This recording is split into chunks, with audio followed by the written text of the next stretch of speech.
Last summer, the world was shocked by the death of Gabby Petito, and the world was watching, caught up in the manhunt that took place in search of her fiancé and assumed killer Brian Laundrie. They had gone hiking together when the constant communication between Gabby and her family suddenly stopped, and soon after they were encountered by police after having reportedly engaged in an altercation. Footage of the event showing an incredibly distressed looking Gabby. By September, Gabby was reported missing after Brian had returned to his home in Florida without her, and soon after, her body was found. In October, Brian's own remains were found after he had been on the run for weeks. His remains were found in a Florida nature reserve, and everything pointed towards the fact that he had taken his own life. The circumstances of Gabby's own death still remains a mystery, Brian being labeled as a person of interest in the crime, but never having the chance to be charged or arrested. Brian's own father, who had been a part of the search that recovered his son's body, also recovered something else: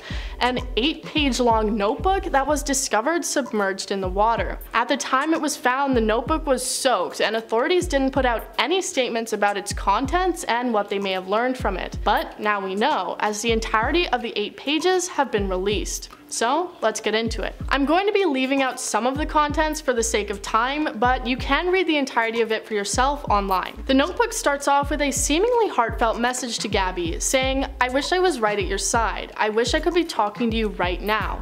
I'd be going through every memory we've made, getting even more excited for the future. I can't live without you. I can't bear to look at our photos, to recall great times, because it is why I cannot go on. When I close my eyes, I will think of laying on the roof of the van, falling asleep to the sight of a meteor shower at the Crystal Geyser. I will always love you." If you were reading Gab's journal, looking at the photos from our life together, flipping through old cards, you wouldn't want to live a day without her. Knowing that every day you'll wake up without her, you wouldn't want to wake up. I'm sorry to everyone this will affect. I'm so sorry to her family because I love them. He then goes on to describe his version of events and what led up to her death. "This occurred as an unexpected tragedy. Rushing back to our car, trying to cross the streams of Spread Creek before it got too dark to see, too cold. I hear a splash and a scream. I could barely see. I couldn't find her for a moment, shouted her name. I found her breathing heavily, gasping my name. She was freezing cold. We had just come from the blazing hot national parks in Utah.